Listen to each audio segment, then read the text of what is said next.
Sejam bem-vindos ao nosso canal. Nós queremos pedir a todos vocês, se possível, se inscrevam no nosso canal e nos ajude a crescer. Também não esqueça de deixar ao final o seu like, se gostou ou não gostou do nosso estudo.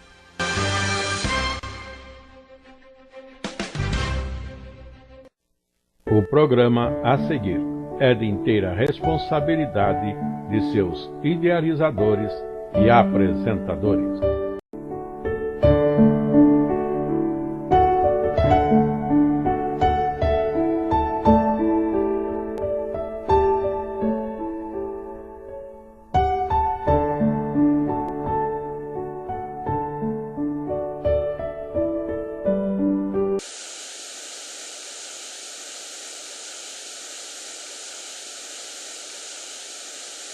E o tema do trimestre é Cristo nas Escrituras, ou que alguém poderia chamar também de Cristologia Bíblica. As nossas lições são para as classes de jovens e adultos. Estamos na lição de número 8, com o título O Reino e o Senhorio de Cristo. O esboço para a atual lição são a previsão do reino de Cristo, o que as Escrituras falavam do reino do Cristo, a chegada do reino de Deus em Cristo e, terceiro subtítulo, a manifestação do reino de Cristo. O texto áureo proposto é: o Senhor reina, está vestido de majestade. O Senhor se revestiu e cingiu de fortaleza. O mundo também está firmado e não poderá vacilar. Salmo 93, o verso 1. A nossa leitura bíblica em classe, que está no Salmo de número 2. Porque se amotinam as nações e os povos imaginam coisas vãs, os reis da terra se levantam e os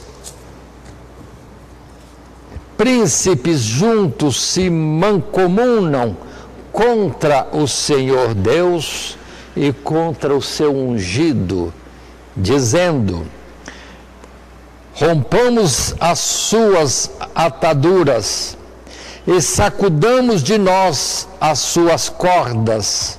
Aquele que habita nos céus se rirá. O Senhor Deus zombará deles. Então lhes falará na sua ira e no seu furor os confundirá. Eu, porém, ungi o meu rei sobre o meu santo monte Sião. Recitarei o decreto. O Senhor me disse: tu és meu filho, eu hoje te gerei. Pede-me, e eu te darei as nações por herança, e os confins da terra por tua possessão. Tu os esmigalharás com uma vara de ferro, tu os despedaçarás como um vaso de oleiro. Agora, pois, ó reis, sede prudentes, deixai-vos instruir, juízes da terra.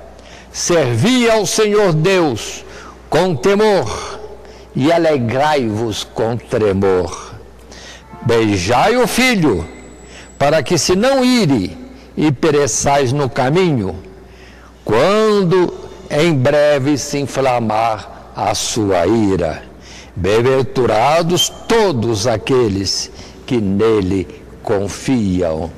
Ou seja, aqui está muitos povos, muitos líderes lutando, degladiando, fazendo de tudo, de todos os artifícios para que possam estar reinando ou governando e às vezes em ambições de uma amplitude como se fosse um imperador do mundo, ou, quem diria, querendo ser Deus no mundo.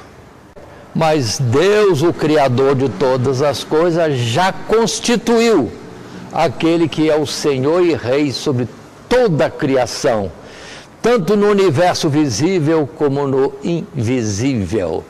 Sim, e este é o seu ungido, o seu Messias, o seu Cristo, que tem prometido enviar ao mundo desde os tempos mais antigos. E nas nossas lições estamos mostrando que este Cristo anunciado é Cristo Jesus, ou o Jesus de Nazaré. Nas últimas lições, estudamos como Cristo Jesus cumpriu a vontade de Deus ao se fazer homem e humilhar-se a si mesmo até a morte, e como por esta causa foi exaltado soberanamente acima de toda a criação. E uma vez que já consideramos as implicações destes acontecimentos para o seu exercício do ofício sacerdotal na presença de Deus, somos levados agora a refletir sobre o que significa a sua entronização ou glorificação, isto é, o fato de Cristo ter assentado no trono de glória do reino de Deus, e veremos como o reinado de Cristo havia sido vislumbrado na profecia, como se manifestou, quais são as suas implicações para o presente e como cumprirá todos os desígnios de Deus para esta criação.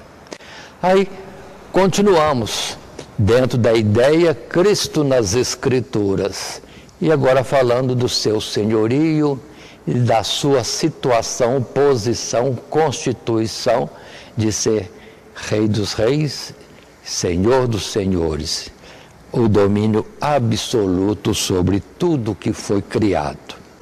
Assim, nesse subtítulo, primeiro, a previsão do reino de Cristo, num primeiro parágrafo, num primeiro texto, podemos estar lendo o reino de Deus é uma realidade presente, desde o princípio da criação, uma vez que o Criador dos céus e da terra e de tudo que neles há, possui o direito de dispor de todas as coisas conforme lhe apraz.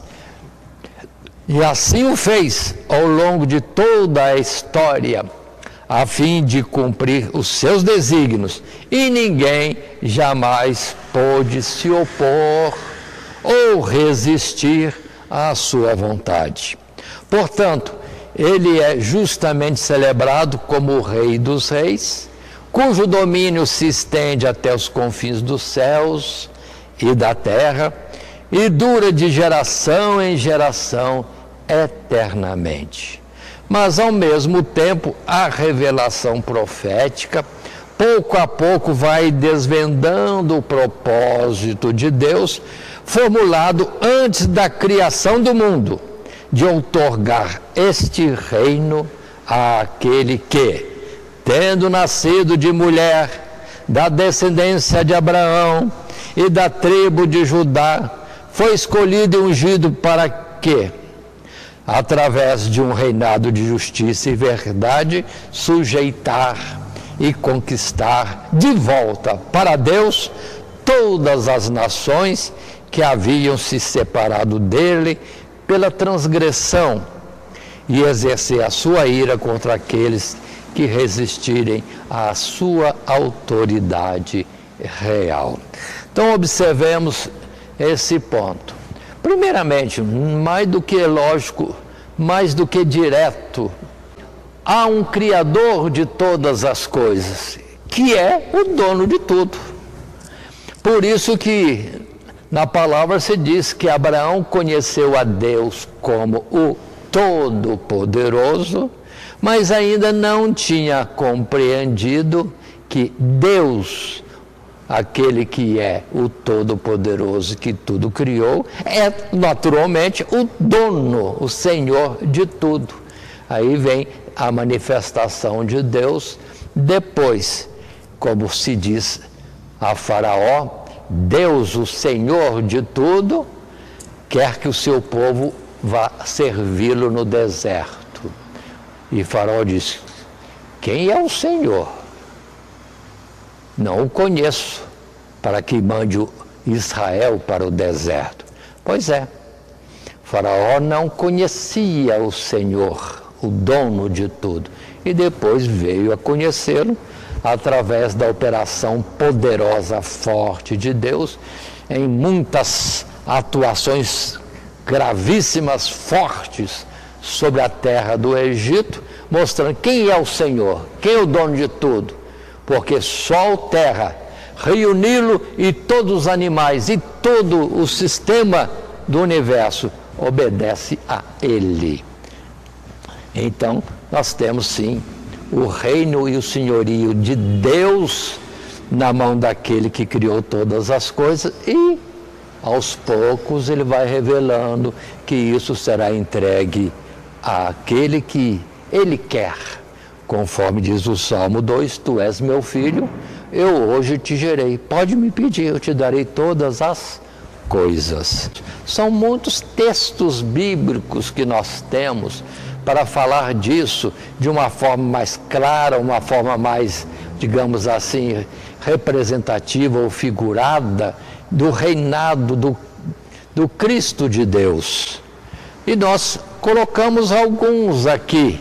O Salmo 47, nos versos 7 e 8, quando se diz: pois Deus é o Rei de toda a terra, cantai louvores com inteligência, Deus reina sobre as nações, Deus se assenta sobre o trono da sua santidade. Aí temos o Criador com direito ao domínio, Ele é o Senhor. Mas daqui a pouco vai dizer, naquela palavra, assenta-te à minha direita, até que ponha todos os teus inimigos por escabelo dos teus pés. A entrega de tudo isso para Jesus, o Filho unigênito. Aqui mesmo, ainda em Salmo de número 145, quando no verso 13, uma expressão simples, direta, se diz: o teu reino é um reino eterno, o teu domínio estende-se a todas as gerações. E o Salmo 146, no verso 10, vai dizer para nós: o Senhor reinará eternamente. O teu Deus, ó Sião, é de geração em geração, louvai ao Senhor. Passando por outras passagens, voltando a Gênesis, nós temos inicialmente, quando ali no sacrifício de Isaque, que por pouco aconteceu, mas Deus proveu a vítima do sacrifício, Deus já diz claramente que na descendência de Abraão, através de Isaque, viria um que teria o domínio sobre tudo e que no seu reinado de justiça e paz abençoaria todas as nações. Mas em Gênesis também 49, está dentro do nosso texto de versículos propostos, nos versos 8, 9 e 10, já anuncia-se por Jacó na sua velhice, profetizando o reinado de tudo através da geração de um filho de Abraão, Isaque, em particular Jacó, e mais em particular da tribo de Judá. E os versos 8, 9 e 10 vão dizer para nós assim, desta forma: Judá, a ti te louvarão os teus irmãos, a tua mão será sobre o pescoço de seus inimigos. os filhos de teu pai a ti se inclinarão. Judá é um leãozinho, da presa subiste, filho meu. Encurva-se e deita-se como um leão velho. Quem o despertará? O cetro, o governo ou o reino, não se arredará de Judá, nem o legislador dentre seus pés, até que venha Siló, e a ele se congregarão os povos.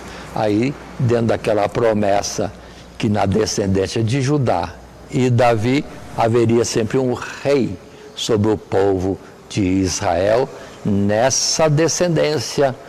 E agora falando em particular que isso humanamente aconteceria entre os homens até que chegasse Siló, aquele a quem pertence o cetro, o reino eternamente.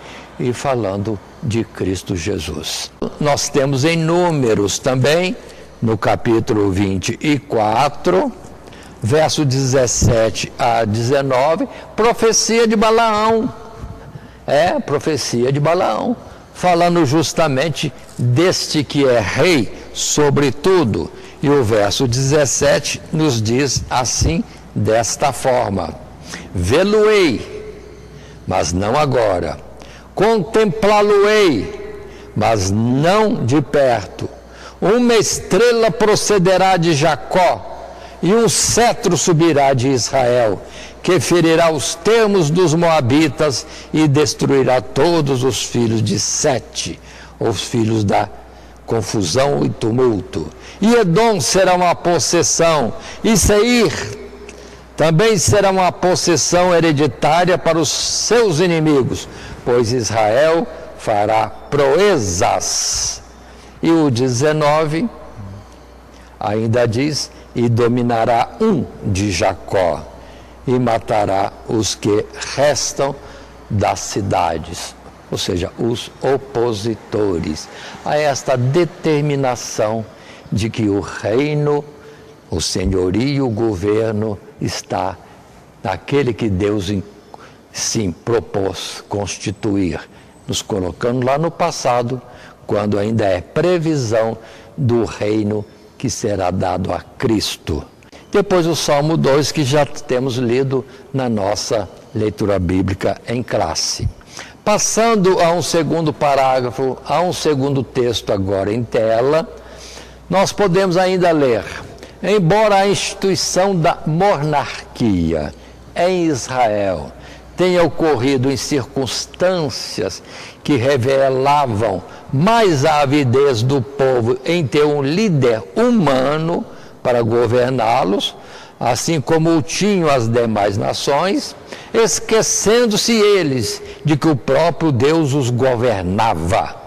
A eleição de Davi e as promessas firmadas por Deus em relação à sua linhagem confirmaram o caráter real da obra messiânica, na medida em que a descendência de Davi jamais seria privada do trono, mas reinaria eternamente sobre Israel.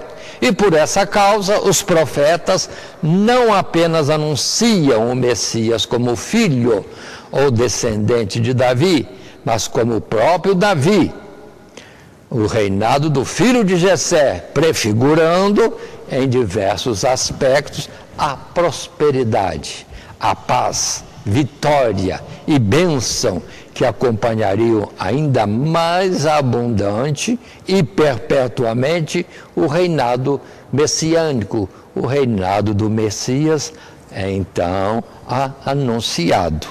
E aí, outra vez, professor, textos e mais textos. E aqui nós temos, por exemplo, como proposta deste momento, lá em 2 Samuel, no capítulo 7, quando podemos ler no verso 8 em diante, o que a Escritura já estabelecia. Verso 8: e agora, pois, assim dirás ao meu servo Davi: assim diz o Senhor Deus dos exércitos, eu te tomei da malhada de detrás das ovelhas, para que fosses o chefe sobre o meu povo, sobre Israel. E fui contigo, por onde quer que foste, e destruí teus inimigos diante de ti. E fiz para ti um grande nome, como o nome dos grandes que há na terra. E preparei lugar para o meu povo, para Israel, e os plantarei para que habite no seu lugar, e não mais seja movido, e nunca mais os filhos da perversidade o aflijam como dantes. 11. Desde o dia em que mandei que houvesse juízes sobre o meu povo Israel, a ti, porém, te dei descanso de todos os teus inimigos. Também o Senhor te faz saber que o Senhor, Deus, te fará casa.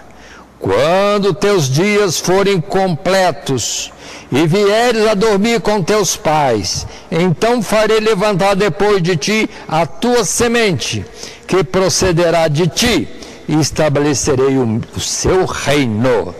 Este edificará uma casa ao meu nome, e confirmarei o trono do seu reino para sempre. Eu lhe serei por pai, e ele me será por filho. E se vier a transgredir, castigá-lo-ei com vara de homens e com açoite dos filhos de homens. Mas a minha benignidade se não apartará dele, como a tirei de Saul, a quem tirei de diante de ti. Verso 16, porém a tua casa e o teu reino serão firmados para sempre. Diante de ti, teu trono será firme para sempre. Olha como que Deus falou a Davi, e isso Davi se assustou e foi depois orar a Deus, dizendo: mas que é isso, Deus? O Senhor fala assim a respeito de um homem? Isso não é comum entre os homens. Mas Deus falava de coisas eternas, que depois de Davi haveria um da sua descendência que lhe edificaria casa. Alguém poderia dizer: Salomão? Não. Salomão fez uma casa aqui. E depois vem Jesus, quando esse ele apresenta como a pedra de esquina, a pedra fundamental de um edifício espiritual vivo, onde todos aqueles que andam com Deus são considerados pedras vivas, num santuário edificado. Aí foge da nossa compreensão a grandiosidade deste organismo vivo, templo de Deus para toda a eternidade. E depois vamos ouvir a palavra que diz: vós sois a morada de Deus. As coisas ultrapassam aquilo que é comum entre os homens, mas é Deus falando de que na descendência de Abraão, Judá, Davi, viria um que seria o edificador da casa, não física, mas espiritual, celestial, sim, e viva para a morada de Deus. Aí, vamos dizer, se extrapola para as dimensões celestiais. E é o que Jesus disse: derribai este templo e eu reedificarei em 3 dias.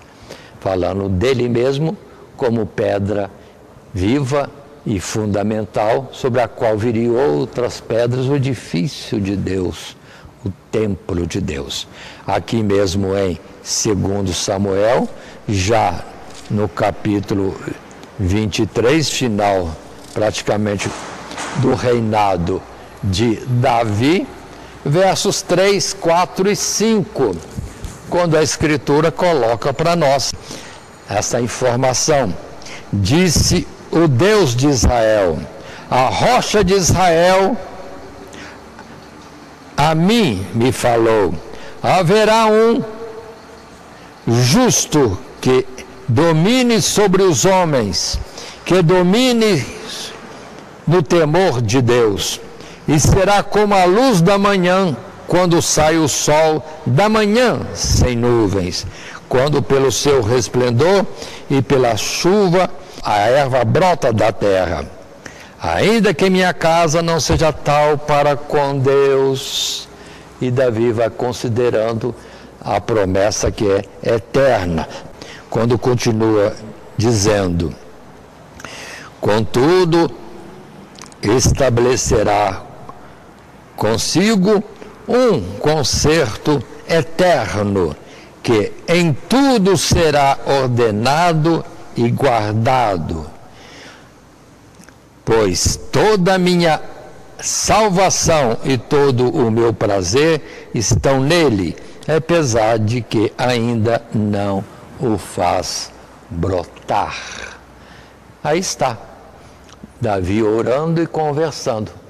Esse tal filho meu descendente, certamente fará tudo isso, ainda que não é o tempo, porque viria ainda Salomão, uma sequência de reis, Deus trazendo muitas informações, muitos acontecimentos, muito trabalhar na melhora do povo de Israel, para depois vir o Messias, Cristo Jesus, no devido tempo.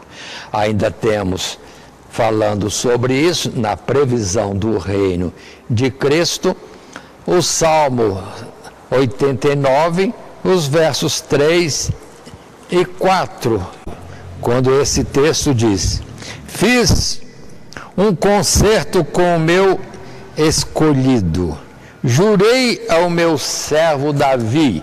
Na verdade não é só Davi, é falando do Messias que viria na descendência de Davi: a tua descendência estabelecerei para sempre e edificarei o teu reino de geração em geração. E fica claro que Davi cumpriu seus dias, foi recolhido de entre os seres viventes, foi sepultado. Então não é para ele aquela palavra, mas sobre o seu descendente. E a palavra assim é tão clara. Em Ezequiel, outro profeta também que pronuncia-se nas revelações de Deus, no capítulo 34, coloca para nós mais informações, como Deus revelando aos poucos, gradualmente, aquilo que tinha já projetado e que faria realizar no seu devido tempo. E assim, Ezequiel 34, o verso 22. Eu livrarei as minhas ovelhas, para que não sirvam mais de rapina, e julgarei entre gado miúdo e gado miúdo, e levantarei sobre elas um só pastor, e eles a apacentará. O meu servo Davi é que as há de apacentar, ele lhe servirá de pastor. Aí o Messias, pastor, rei e também sumo sacerdote, segundo a ordem de Melquisedeque, e as palavras e aquilo que estaria de autoridade sobre o Messias vão se acrescentando em revelações graduais através das gerações e dos milênios, até que em Jesus se cumpre tudo isso. Notemos que mesmo o fato de nem todos os descendentes de Davi que se assentaram sobre o trono terem sido reis justos, não ofuscou a promessa divina, mas antes serviu para privar os indignos da coroa e reservá-la para o tempo em que seria entregue àquele a quem pertence de direito. Esse revés na casa de Davi também fortalecia a perspectiva de que a manifestação do reino messiânico traria em si um sinal de contradição para os incrédulos dentre os judeus. do mesmo modo que o próprio Davi fora conduzido ao trono humildemente, não por força nem por violência. Assim também Cristo ascenderia ao trono a partir de um ramo da linhagem real que, embora legítimo, havia sido grandemente humilhado em razão do cativeiro babilônico. E acrescentemos ainda que o reino do Messias seria também um sinal de contradição, isso repetidamente, revelado nas Escrituras, contradição para os incrédulos dentre os gentios, pois começando sem aparência em relação com os reinos deste mundo, qual pedra rústica, cortada sem ferramentas, tornar-se-ia cada vez mais poderoso, qual grande monte, de fato o maior dos montes, até dominar sobre a terra e destruir os reinos dos homens. Aí está esta colocação.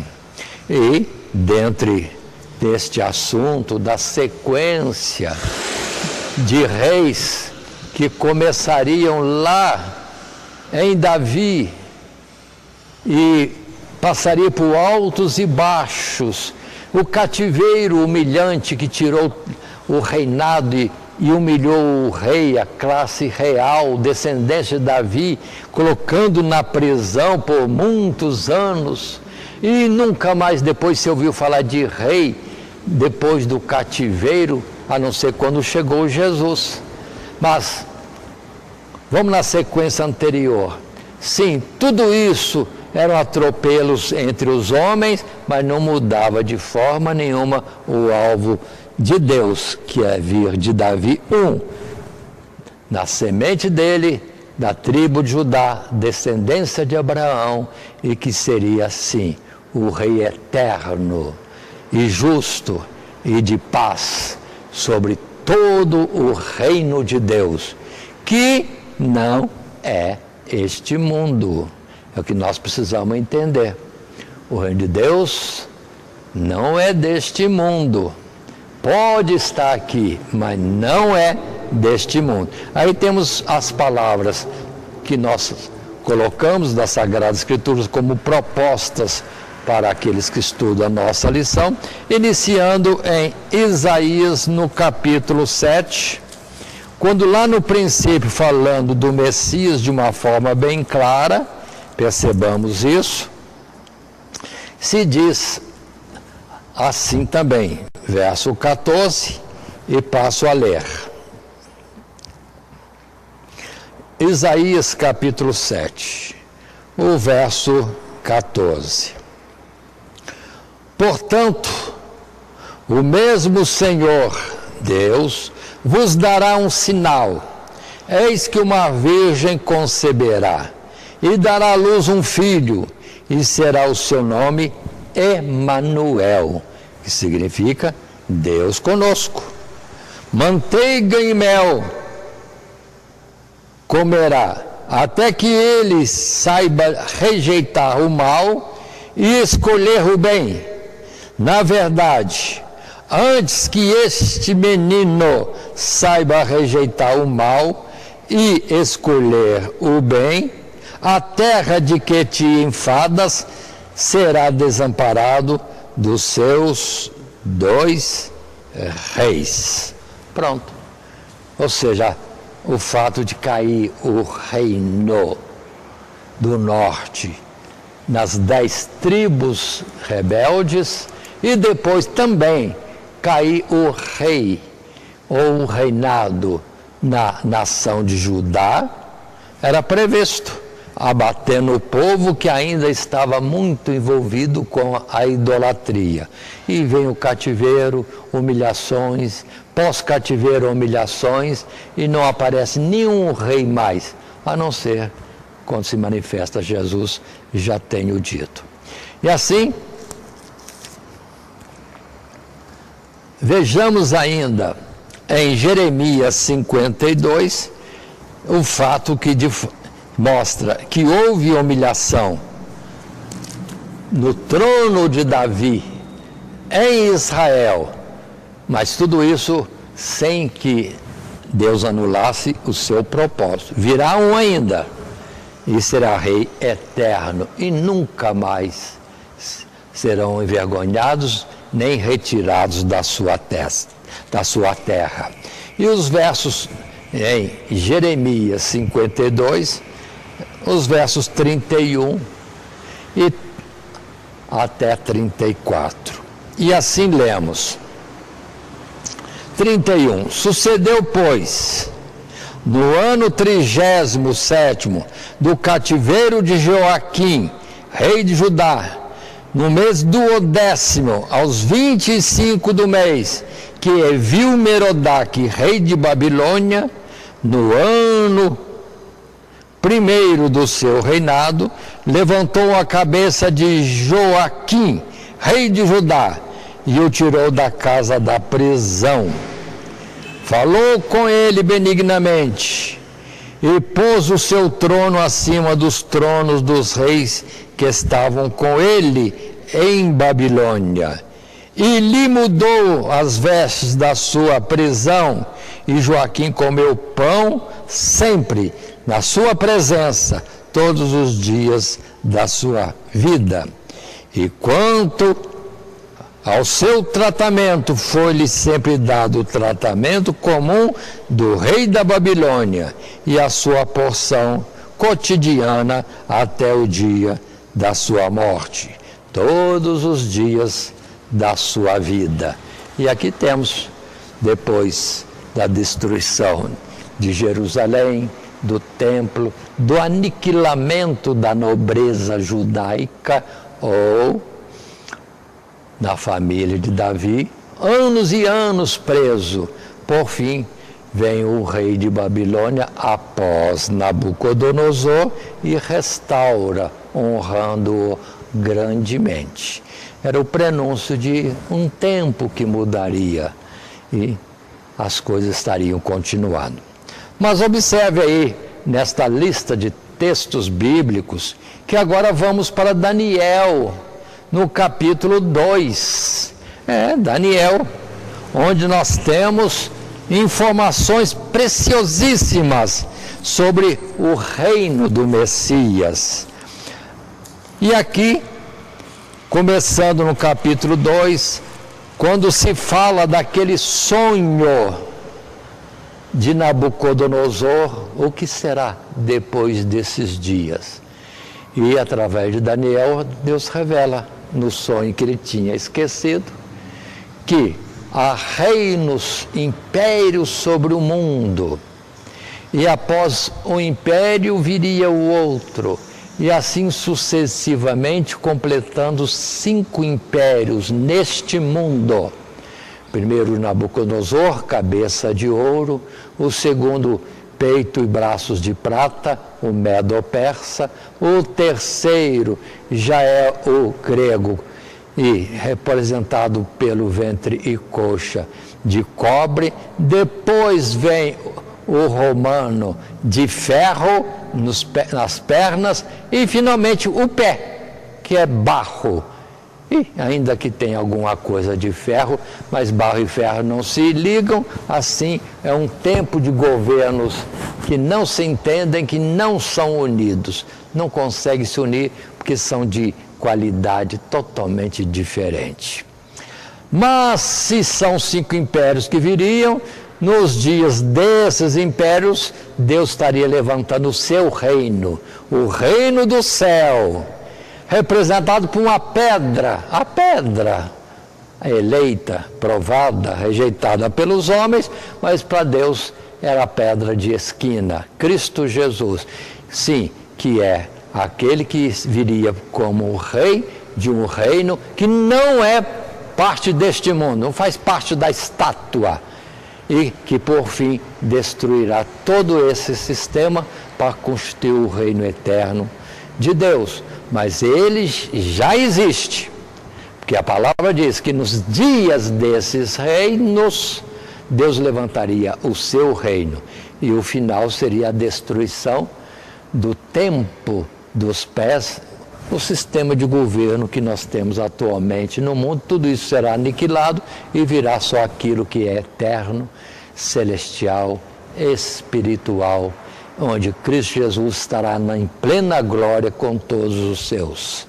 Muito bem, e a exposição disso está inicialmente no verso 34 e 35, quando Daniel dá a interpretação. E o texto é esse.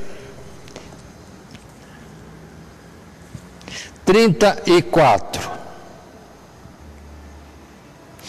Estavas vendo isso, quando uma pedra foi cortada sem mão, a qual feriu a estátua nos pés de ferro e de barro, e os esmiuçou. Então foi juntamente esmiuçado o ferro, o barro, o cobre, a prata e o ouro, os quais se fizeram como a pragrana das eiras no estio, e o vento os levou, e não se achou lugar algum para eles. Mas a pedra que feriu a estátua se fez um grande monte e encheu toda a terra. Este é o sonho, também a sua interpretação, diz o verso 36. Portanto, já estava na previsão de Deus, na revelação do capítulo 2 do livro de Daniel, e Nabucodonosor tendo ciência, haverá uma sucessão de reinos próprias deste mundo, mas fora deste mundo existe um reino de Deus que está sendo levantado e por fim aniquilará todos os reinos e se estabelecerá para sempre. Mas não é deste mundo, não faz parte das coisas deste mundo, é a parte. Os versos 44 e 45, quando vem a interpretação deste sonho, e nesse verso 44 e 45, aí se diz, então, 44, mas nos dias desses reis, o Deus do céu levantará um reino que não será jamais destruído, e esse reino não passará a outro povo, esmiuçará e consumirá todos esses reinos e será estabelecido para sempre. Verso 45. Da maneira como viste que do monte foi cortada uma pedra sem mãos, e ele esmiuçou o ferro, o cobre, o barro, a prata e o ouro, o Deus grande fez saber ao rei o que há de ser depois disso.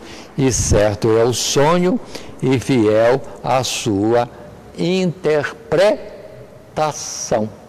Pronto, aí está, falando de que Deus tem levantado um reino. Olha que absurdo, muita gente está falando que o reino de Deus ainda vem.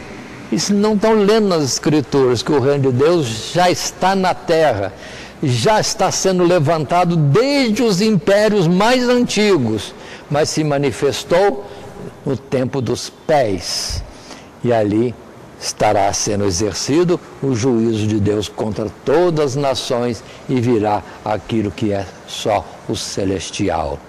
O reino de Deus já está no meio de nós, não virá, já está. Só que não se manifesta com as coisas deste mundo para alguém dizer ele aqui ou ele ali. Não, está no meio de nós. E a palavra de Paulo complementa, e Deus sabe os que são seus. Este mesmo assunto é colocado em Isaías, no capítulo 2, os primeiros versos, falando do reino do Messias, o reino que Deus estaria levantando. E agora quero usar ainda o livro de Daniel, quando no capítulo 7, sim, no capítulo 7, de uma forma sem confusão, se declara o propósito de Deus de constituir um filho do homem como o Senhor sobre tudo o que existe. O que temos no capítulo 7 é justamente a descrição do pleitear das nações para governar o mundo. Primeiro os caldeus, medo-persas, depois os gregos, depois os romanos, depois do romano essa confusão que nós estamos vendo aí, em que a palavra já dizia, são desunidos, não há união. Inclusive, você pode ver que há reuniões, como no dia presente ou nesses dias, nós temos reuniões para tratar as coisas e não se trata, no final de toda a discussão, coisa alguma. Vem uma proclamação vazia, porque não há união, não há um propósito comum, não vai se realizar nada. E o mundo continua do mesmo jeito.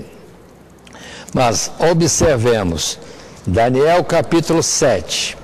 Começa o assunto lá no verso 9, quando Daniel diz, eu continuei olhando até que foram postos uns tronos, e um ancião de dia se assentou, e a sua veste era branca como a neve, e o cabelo da sua cabeça como a limpa lã, e o seu trono chamas de fogo, e as rodas dele fogo ardente. Um rio de fogo manava e saía de diante dele. Milhares de milhares o serviam, e milhões de milhões estavam diante dele. Assentou-se o juízo, e abriram-se os livros. Então estive olhando, por causa da voz das grandes palavras. Ou seja, Deus já está sentado no trono, julgando tudo o que acontece na face da terra. E os homens brigando, disputando, contendendo, se matando para ter o poder e a riqueza.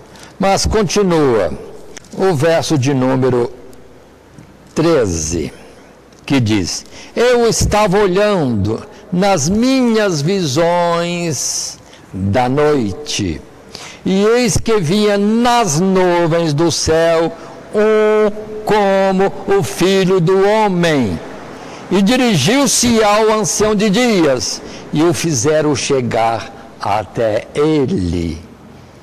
E foi-lhe dado o domínio, e a honra, e o reino, para que todos os povos, nações e línguas o servissem, e o seu domínio é um domínio eterno que não passará, e o seu reino o único que não será destruído. Pronto, texto mais claro talvez, para mostrar que um filho do homem, o filho da mulher de Gênesis, capítulo 3, verso 15. O filho da virgem de Isaías, sim, capítulo 7, e etc, etc. Ou seja, o Messias, homem, e depois constituído rei sobre tudo.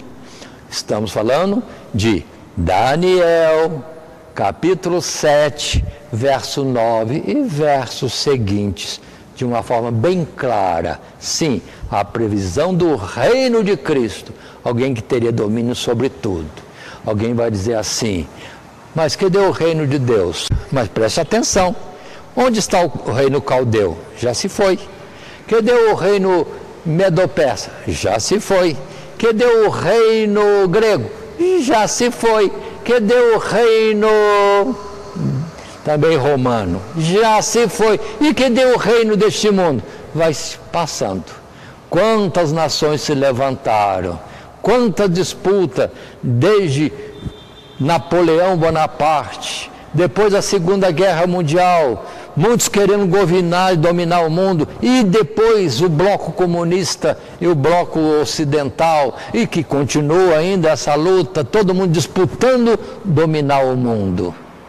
Mas o reino de Cristo Jesus, no oculto e simplicidade dos servos fiéis, estão por todo mundo proclamando um reino que não é deste mundo e que é eterno.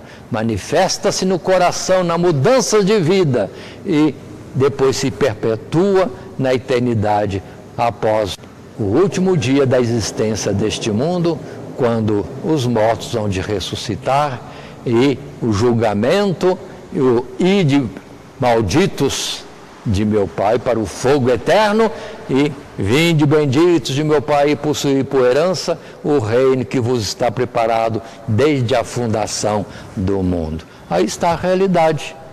Existe um reino neste mundo que não está na ONU. Não está na ONU, de jeito nenhum, mas está aí.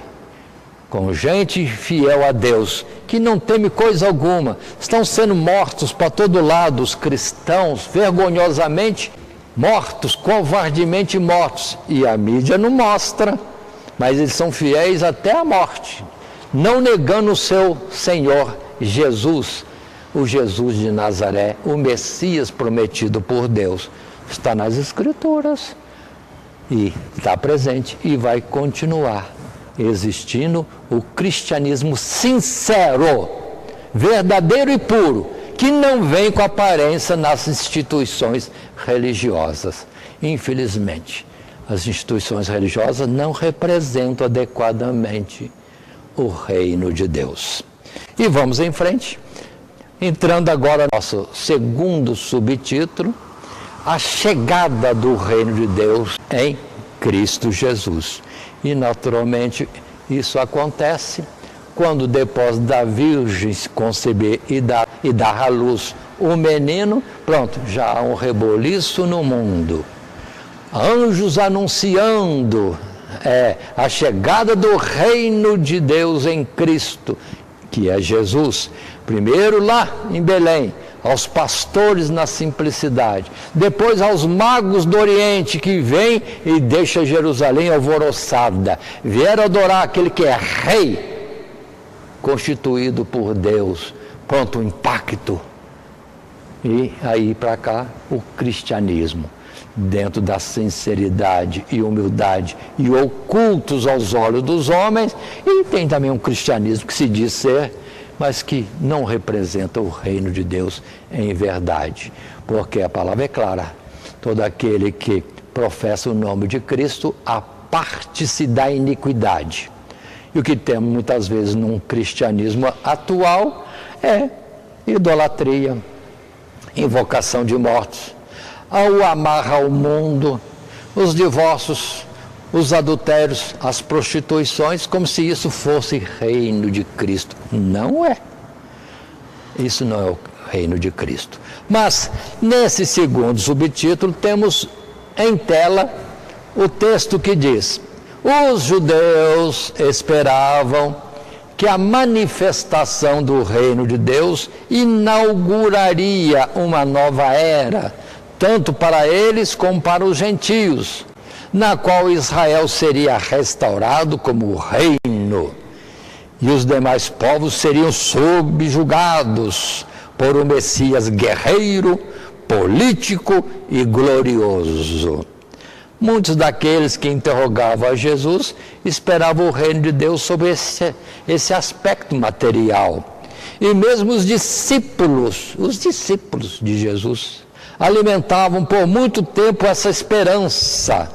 O reino de Deus havia realmente chegado, mas não com aparência exterior, nem apelando aos sentidos físicos, para a contradição das expectativas da maioria, e sim para a fé daqueles que ouviam a boa nova. O tempo está cumprido, é a proclamação bíblica, e o reino de Deus está próximo. Arrependei-vos e crede no Evangelho. Marcos, capítulo 1, verso 15. Chegara inaugurando uma nova ordem das coisas, não na subversão da ordem política ou mesmo religiosa no seu tempo, mas subvertendo a forma como os homens entendiam sua relação com Deus, incutindo em seus corações a consciência do pecado frente à justiça e santidade divina e a necessidade de arrependimento e conversão. Isto é, o abandono do pecado e a prática da virtude da obediência, para se entrar não em um reino terreno, mas na própria vida eterna. Atentemos para isso. Aí os discípulos querendo um Jesus guerreiro, os políticos querendo um Jesus que iria, sim, dominar os romanos, e os religiosos um Jesus que iria, sim, dar o aval àquela hipocrisia de comportamento religioso que os escribas tinham. Não, Jesus não veio para mudar esta ordem humana, ele veio para trazer o reino de Deus, que não é comida, bebida, poder, riqueza, nada disso, é virtude, é paz, é justiça, totalmente diferente. Por isso esse texto que nós lemos agora, quero ler de novo. Observe, depois da citação de Marcos, capítulo 1, verso 15, eu leio: chegar o reino de Deus, chegou, inaugurando uma nova ordem de coisas, não na subversão da ordem política, ou mesmo religiosa do seu tempo, mas subvertendo a forma como os homens entendiam sua relação com Deus, incutindo em seus corações a consciência do pecado frente à justiça e santidade divina e a necessidade de arrependimento e conversão. Isto é, o abandono do pecado e a prática da virtude, da obediência, para se entrar não em um reino terreno, mas na própria vida eterna. Aí está a grandeza do reino de Deus. Não vem com aparência exterior. Não tem nada dessa corrida, esse impacto, dessa ansiedade, essa aflição, essa disputa entre homens, religiosos, políticos ou qualquer outro tipo de grupo. Não, é paz, é justiça, é a certeza de que no outro mundo, onde existe paz e justiça realmente, onde o pecado não entra, a morte não entra, a doença não entra, se viverá em paz eternamente. Aí está, Jesus veio trazer o reino, mas quem compreende este reino? Quem está lutando por ele? Quando vemos muitas vezes as religiões degladiando entre si, cada uma querendo crescer mais do que a outra para dizer-se aprovada, quando na própria disputa já está o pecado. E o Deus do reino celestial, ele diz: sede santos, porque eu sou santo. Acabou. Aí está, vamos dizer assim, um carimbo representado, ou que represente o reino de Deus. Paz, justiça, santidade, sem a qual ninguém verá o Senhor.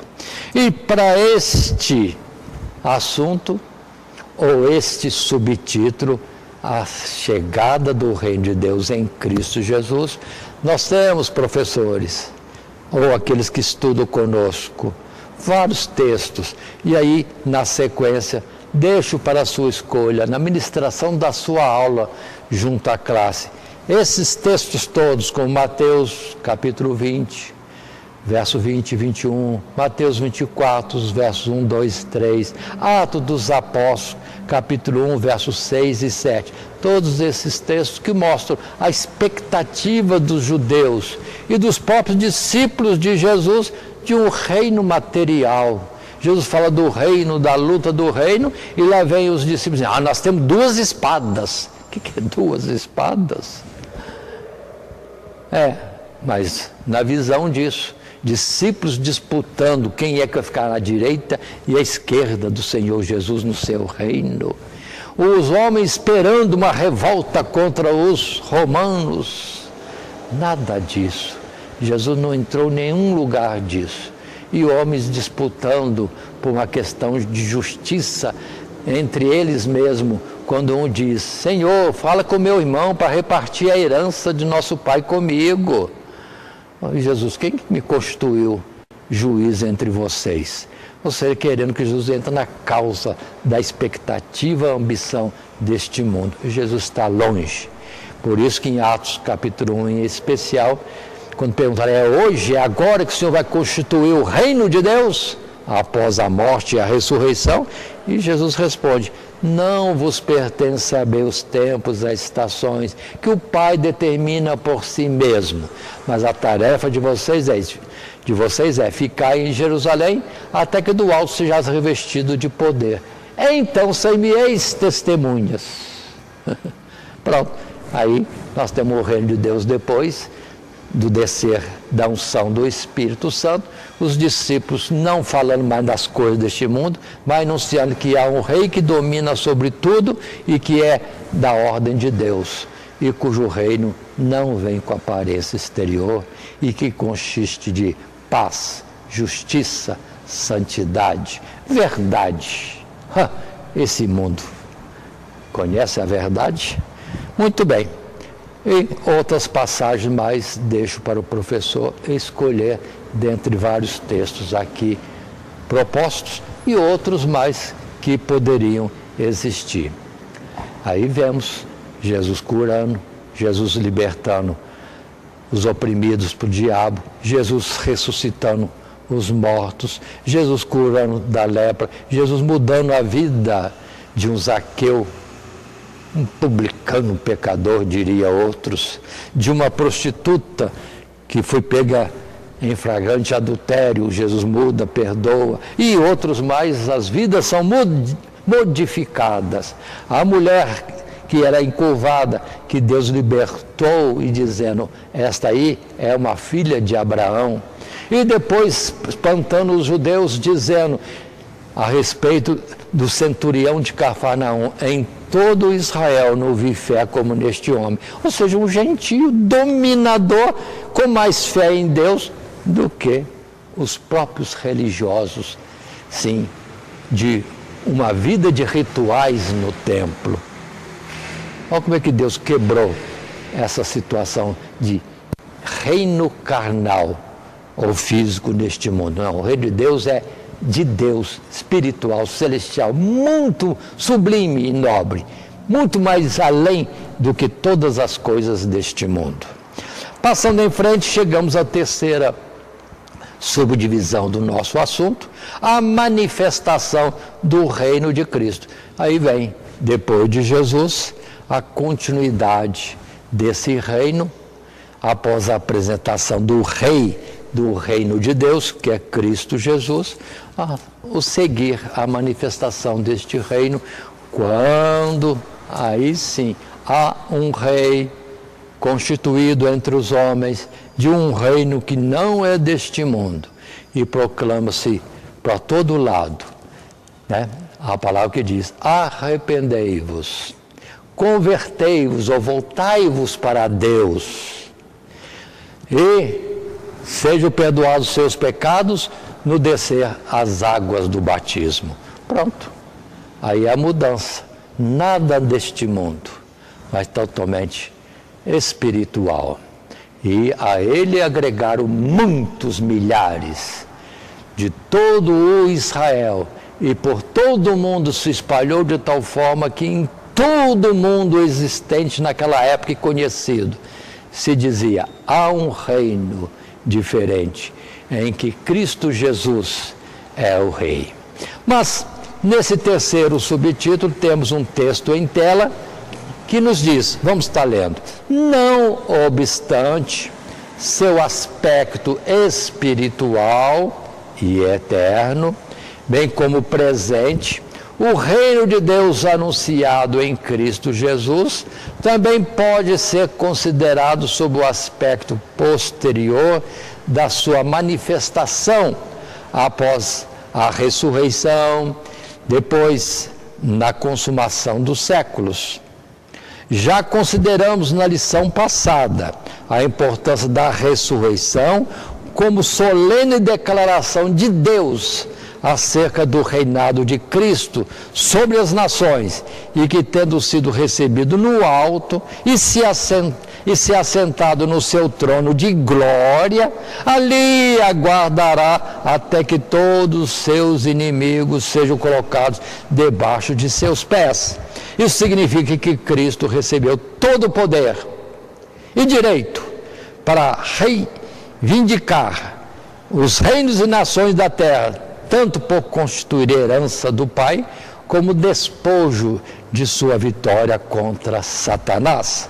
E que o Evangelho é a boa nova de que o jugo do reino das trevas foi quebrado de sobre os povos. Aí está a manifestação do reino.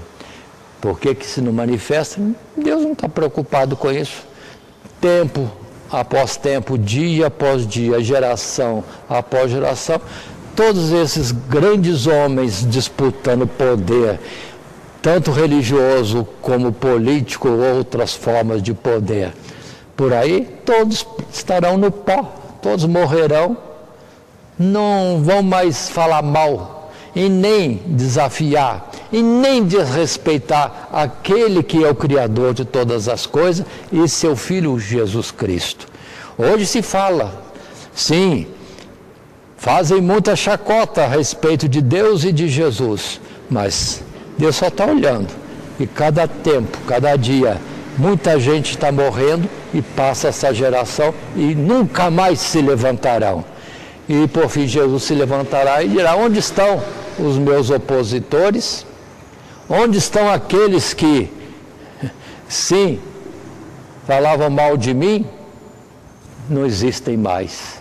Mas aí haverá o fim do mundo e só existirá aquilo que é da ordem celestial, onde Cristo Jesus com o Pai estarão eternamente desfrutando de uma comunhão de Deus com toda a humanidade salva nos lugares celestiais. E para este texto nós temos Mateus capítulo 12, verso 28. Mas Jesus disse naquele tempo: se eu expulso os demônios pelo Espírito de Deus, é conseguintemente chegado a vós o reino de Deus. Verso 28 e verso 29. Ou como pode alguém entrar em casa do homem valente e furtar os seus bens, se primeiro não manietar o valente, saqueando então a sua casa? Aí está figurado que há um forte que domina e que entra. E aqui Jesus estava mostrando o seu poder, o poder do seu reino. Nem precisou ele vir para expulsar demônio, mas os próprios discípulos, seguidores de Jesus, naquele tempo e através das gerações e até hoje, são aqueles que chegam diante do demônio e determinam que eles saiam daquele a quem eles oprimem. E pronto. Agora pergunta: de onde vem poder para uma pessoa assim mandar o demônio sair? É porque existe um reino e uma autoridade no sentido espiritual que os demônios sabem, porque são da ordem celestial e temem diante disso e obedecem à voz daqueles que em nome de Jesus determina que eles saiam, e eles obedecem mesmo. Aí Jesus disse: se há alguém que manda nos demônios, então tem alguém com força naquilo que vocês, homens, não conseguem ver, porque é de ordem celestial. Se existe poder naquilo que é muito mais avançado e alto, qual seria a comparação então para as coisas deste mundo? Depois 28, lá no final, quando Jesus está terminando tudo e despedindo dos seus discípulos, diz para eles umas últimas palavras, verso 18 e 20. Quando ele diz, 18, e chegando-se Jesus falou-lhes dizendo: é-me dado todo o poder no céu e na terra. Portanto, ide Ensinai todas as nações, batizando em nome do Pai, do Filho e do Espírito Santo, ensinando-as a guardar todas as coisas que eu vos tenho mandado. E eis que eu estou convosco todos os dias até a consumação dos séculos. Palavra clara. E temos outras palavras, quando também se diz a respeito de Cristo Jesus e os seus seguidores, quando diz que lhes daria poder sobre toda a sorte de mal. E para Jesus em especial, aquela palavra que Deus o elevaria soberanamente, de tal forma sobre todos os nomes, que ao nome de Jesus todo joelho se dobrará e toda língua confessará que Jesus é o Senhor, para a glória de Deus. E ainda mais um texto em Apocalipse, lá no capítulo 12 de Apocalipse, após a ressurreição de Jesus e na sua ascensão aos céus, subindo Jesus aos céus, pronto, lá no céu houve batalha, e Satanás, que ainda estava para lá com seus anjos traidores, que deixaram de servir a Deus para seguir uma divisão, muito bem, é expulso do céu. E a palavra é colocada desse jeito, no verso 10. E ouvi uma grande voz do céu que dizia: agora chegada está a salvação e a força e o reino do nosso Deus e o poder do seu Cristo, porque já o acusador dos nossos irmãos é derribado, o qual diante de nosso Deus os acusava de dia e de noite. Verso 11, e eles o venceram pelo sangue do Cordeiro e pela palavra do seu testemunho, e não amaram a sua vida até a morte. Pelo que, alegrai-vos, ó céus, e vós que nele habitais. Ai dos que habitam na terra e no mar, porque o diabo desceu a vós e tem grande ira, sabendo que já o seu tempo é pouco. É o fim das trevas, e logo estará brilhando total e unicamente a luz de Deus neste mundo, ou melhor, no mundo eterno celestial.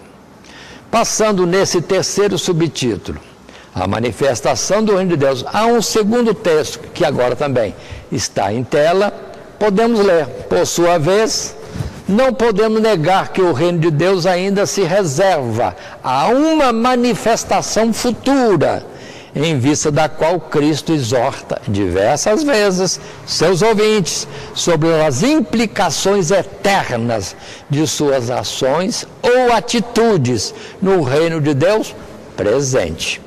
Assim, embora o convite para entrar no reino de Deus seja feito a muitos hoje, e muitos até mesmo o aceitem e se considerem dentro dele, chegará o tempo em que o reino se manifestará na sua plenitude, revelando os corações daqueles que se fizeram indignos de permanecer nele, e então serão lançados fora para sempre. Deste modo, o acesso ao reino de Deus no presente proporciona ao homem uma oportunidade de preparação e de se fazer como que digno do reino a se manifestar na sua plenitude e na eternidade, na vinda de Jesus e no dia do juízo, ou chamado juízo final. Portanto, a glória visível das coisas de Deus se verá só depois. Mas quem será achado digno de estar nesse reino? Por isso, no tempo presente que acabamos de ler, a exortação. Agora é tempo de, se entendendo que alguém religioso ou não, numa sorte ou noutra, está como que seguindo a Cristo Jesus, se manifeste perseverante e verdadeiramente em Cristo. Quando se diz a palavra, e eu falei uma delas, aquele que pronuncia o nome de Cristo aparte-se do pecado. Aí está um item. E depois, quem é santo, seja santificado ainda. Quem é puro, purifique-se mais ainda. Quem faz justiça, faça justiça ainda. Quem anda pela verdade, fala a verdade. Fale e ande pela verdade ainda. E essa é a sequência dos dias para depois ser achado. Sim, caminha, anda com Deus neste mundo, é digno de ser levado para os lugares celestiais. Novamente, professor, ou aquele que estuda conosco, uma série de textos bíblicos está na Bíblia, e aqui apresentamos vários exemplos desta citação a respeito de Cristo Jesus e seu reino.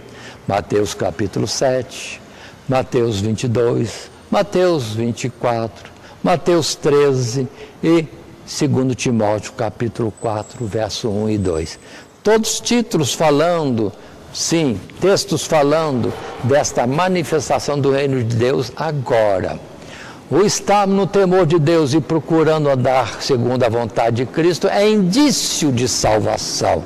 O perseverar é a salvação. Vamos perceber estas coisas. E vamos estar esforçando dia após dia. Aí a palavra que Jesus disse em Mateus 13, por exemplo, quando fala que vigiai e orai, orai e vigiai. E sempre, não ameis o mundo, nem aquilo que no mundo há, porque no mundo só existe a cobiça da carne, a cobiça dos olhos, a soberba da vida. E as coisas de Deus não estão nisto.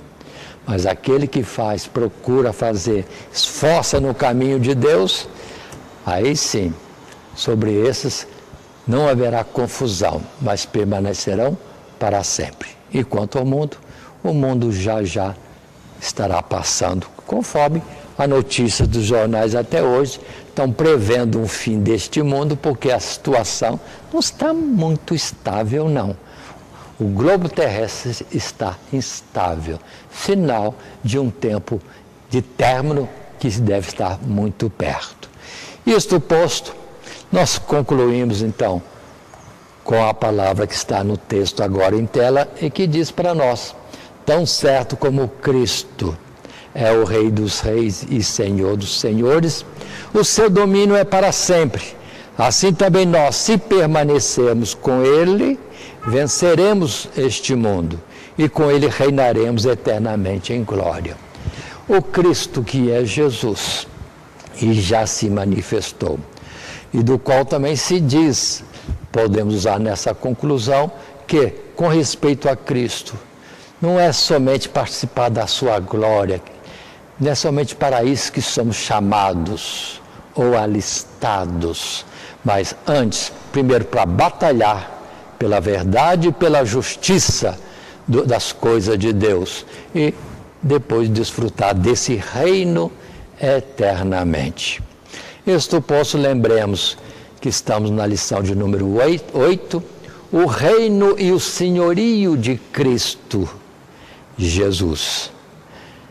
E nesta lição desenvolvemos através do subtítulo primeiro a previsão do reino de Cristo, depois a chegada do reino de Deus em Cristo Jesus e terceiro a manifestação do reino de Cristo e a situação, vamos dizer assim, presente desse reino de Cristo que precisamos estar atento. Não vem com aparência exterior, como que ele ali naquela religião, ele aqui ali naquele governo de uma nação humana ou num grupo de pensadores de outro lado. Não, está no meio de nós, mas Deus conhece os que são seus. E o texto áureo que temos colocado ou proposto está aí no Salmo 93, verso 1. A grande verdade que é: o Senhor reina, está vestido de majestade. O Senhor se revestiu e cingiu de fortaleza.